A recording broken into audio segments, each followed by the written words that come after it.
Start the process of baby proofing during pregnancy. Get ahead of the curve and begin the planning and the budgeting. There's two reasons why that's important.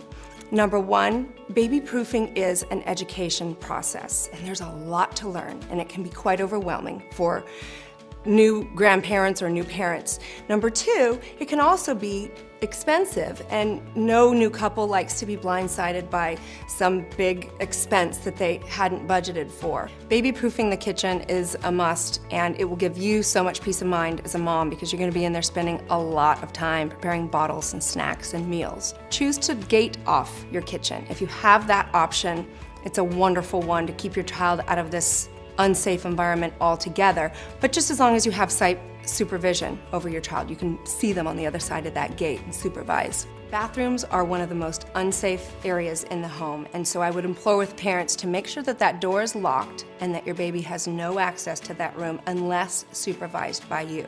Put on what are called magnetic locks, which disallows your child to even open the cabinet a little bit. You want to start by putting away in a lockbox up high all your medicines, your over-the-counter products, your first aid items. You want to put away your perfumes, your nail polish, rubbing alcohol. You want to latch your drawers and cabinets. The toilet.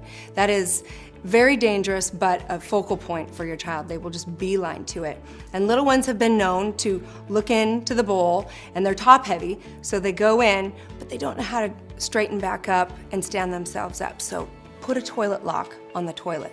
While you're there, reach back and grab those two bolt covers on the back, bottom side of the toilet. You might not even know that they're there until this moment.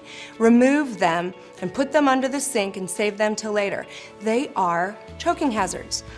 Children will reach for items, and as they're grabbing, they won't realize maybe the furniture's top heavy and will come over on them. Anywhere in your house that you have your antiques and your prized china collections or your little tchotchkes, those you want to put up high, out of reach of your children. You can put them up high on shelves and secure them with an item called Quake Hold. It's almost like a little clay-like material that you just put on the base and attach it to the shelf, and it keeps it fairly secure. Make sure that you choose products, furniture, and any different device that you have in the nursery that are JPMA approved. Start there.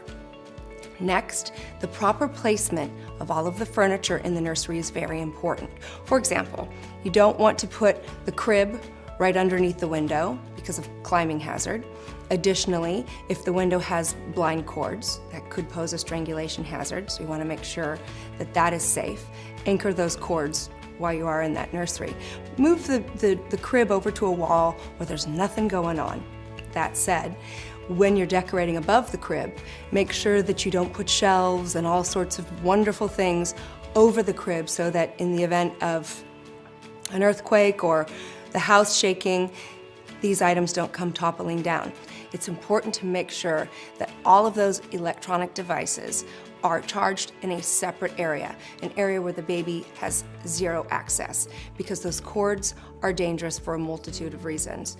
Strangulation hazards, and also they can chew on them. Some babies do chew, and it presents an electrical hazard and a potential danger. Every home has outlets, and you need to make sure that these outlets are childproof in either one of two ways. Number one, use the push plugs. These are little plastic devices that you push into each of the plugs, and it disallows your child access. Balcony, terrace, it's important to make sure that you start with making sure that that area is not accessible by your child, not freely accessible. So make sure that that perimeter door leading to that area is locked.